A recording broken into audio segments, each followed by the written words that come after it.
दोस्तों, हमारे आसपास अनगिनत रहस्य हैं। ये रहस्य ऐसे हैं कि इंसान को भी सच और रहस्य के बीच उलझा के रख दे। और तो और वैज्ञानिक भी इन रहस्यों के आगे खामोश हो जाते हैं।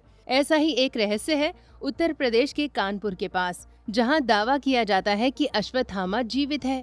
कई लोग तो अश्वत्थामा की सफेद छवि देखने का दावा भी कर चुके हैं। इस मंदिर में कोई आता है और चुपचाप से पूजा करके चला जाता है।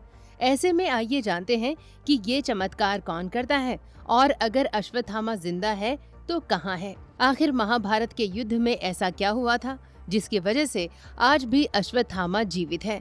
दोस्तों, महाभारत का युद्ध केवल कौरवों और पांडवों के बीच की लड़ाई नहीं था, बल्कि एक ऐसा धर्म युद्ध था जिसने कलयुग में भी बहुत कुछ सिखाया है।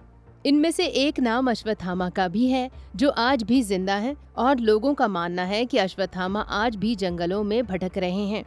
महाभारत में जब भी अश्वत्थामा का जिक्र होता है तो उन्हें गुरु द्रोण के पुत्र और ऋषि भारद्वाज के पोते, 7 चिरंजीवी में से एक और अमरों में से एक माना जाता है। ऐसा माना जाता है कि उन्हें भगवान शिव से अमरता का वरदान प्राप्त था। महाभारत के युद्ध में अश्वत्थामा से एक ऐसी गलती हो गई जिसकी सजा वे आज भी भुगत रहे हैं। दरअसल पौराणिक कथाओं के अनुसार अश्वत्थामा महाभारत के युद्ध में कौरवों की ओर से लड़ रहे थे। युद्ध के दौरान पांडवों ने झूठी अफवाह फैला दी कि अश्वत्थामा मर गए, जिसे सुनकर गुरु द्रोणाचार्य शोक में डूब गए और मौका पाकर पांडवों ने उनका वध कर दिया।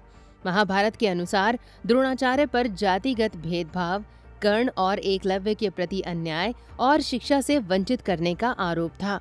अश्वत्थामा को जब इस बात का पता चला कि उनके पिता की हत्या छल से हुई है, तो अपने पिता की मृत्यु का बदला लेने के लिए जब रात के समय अश्वत्थामा पांडवों के शिविर में पहुंचे तो उन्होंने गलती से पांडवों के पुत्रों का वध कर दिया। जिसके बाद भगवान श्री कृष्ण ने अश्वत्थामा को श्राप दिया कि तू 3000 वर्ष तक निर्जन स्थानों पर भटकता रहेगा और तेरे शरीर पर ऐसे घाव होंगे जो कभी नहीं भरेंगे। कहते हैं कि इसी श्राप की वजह से अश्वत्थामा कलयुग में भी भटक रहा है और उसके शरीर से रक्त की दुर्गंध आती रहती है। दोस्तों, लोक कथाओं के अनुसार कलयुग में अश्वत्थामा कानपुर में गंगा किनारे रहते हैं। लोगों का मानना है कि वे रोज सुबह कानपुर में स्थित खेरेश्वर मंदिर पर जाकर भगवान शिव की पूजा भी करते हैं, क्योंकि भगवान कृष्ण के शाप को सिर्फ भगवान भोलेनाथ ही ठीक कर सकते हैं। इसलिए अश्वत्थामा आज भी भगवान शंकर से अपनी गलतियों की माफी का अभी तक पश्चाताप कर रहे हैं और भगवान शंकर की पूजा उपासना कर रहे हैं।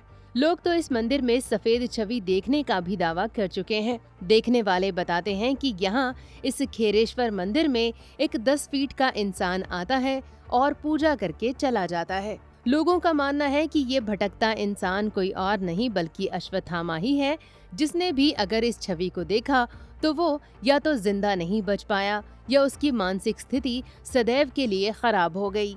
भक्तों की मान्यता है कि यहाँ पर पहले दर्शन अजर और अमर अश्वत्थामा करते हैं। वो इंसान हर रोज सुबह तब आता है जब मंदिर के सभी दरवाजे बंद होते हैं और जब पुजारी मंदिर के कपाट को खोलते हैं तो शिवलिंग पर पहले से ही हर सुबह रोजाना फूल, बेलपत्र और जल चढ़ा हुआ मिलता है। दोस्तों, मंदिर में मौजूद कैमरे में भी कुछ भी रिकॉर्ड नहीं मिलता। इस इंसान का न आने का पता चलता है न जाने का। बस इस मंदिर पर चढ़े फल जलाभिषेक ही सबूत है, जिससे पता चलता है कि यहाँ कोई चुपचाप आता है और पूजा करके चला जाता है।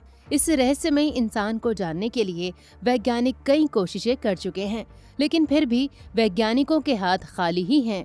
महाभारत युद्ध के समाप्त होने के बाद कौरवों की ओर से सिर्फ 3 योद्धा ही बचे थे, कृप, कृतवर्मा और अश्वत्थामा। इनमें से अश्वत्थामा के जीवित होने के अभी भी चर्चे होते हैं, जिसकी सच्चाई का पता लगा पाना आज भी मुश्किल है। तो दोस्तों, आज की वीडियो आपको कैसी लगी हमें कमेंट करके जरूर बताइएगा। साथ ही हमारे चैनल को सब्सक्राइब करें। दोस्तों, हमारा काम आपको सिर्फ सच्चाई से रूबरू करवाना है, किसी की आस्था को दुखाना नहीं। Thank you.